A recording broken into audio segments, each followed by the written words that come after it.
In those writing workshops, they ask me if I can dig up some memories. I tell them no. My arms are too weak to work an axe or a shovel.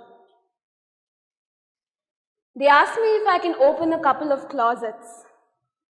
I tell them, ma'am, it's not possible. I have lost the keys. They ask me if any skeleton was missing from the grave in my backyard. I tell them, sir, it's not possible. I have never bought a coffin in my life, mainly because no one has died yet. I kept making excuses. Sometimes a poet tries to stay away from her histories because she is so scared that what if after all that digging and locking, the flesh of the past still hasn't melted? It smells more rotten, it looks very different, but the hurt still feels the same. So I kept making excuses until finally the poet gods grew tired of me. They unleashed rainless thunder.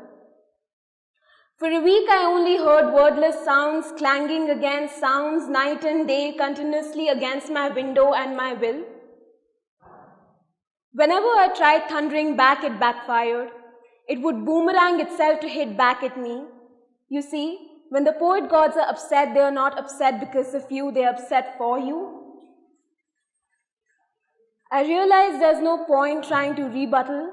It's neither a debate nor is this God anybody other than the reflection of me wanting to tear out from my made-up restrictions and half-assed excuses. I realized that there's no point trying to fight my soul that is only trying to reach out for the shell of my body with its hands full of histories waiting to be reheard and retold. I realized that my body likes to play undercover prison with me. I realize that my core, my soul is still alive.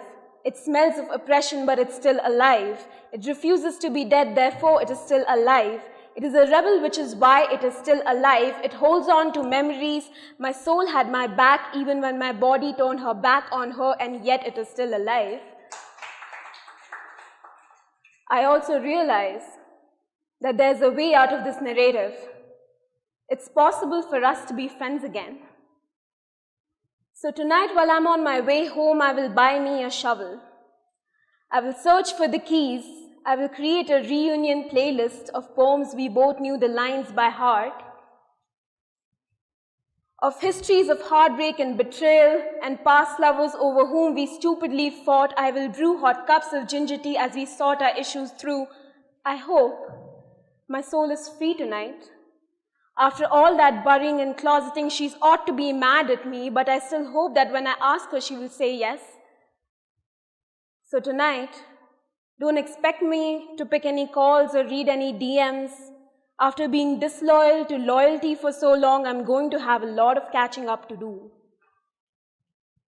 Hopefully tonight, it'll be just the two of us.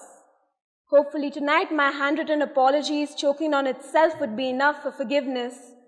Just enough to carry her and me for the rest of history that is yet to be written.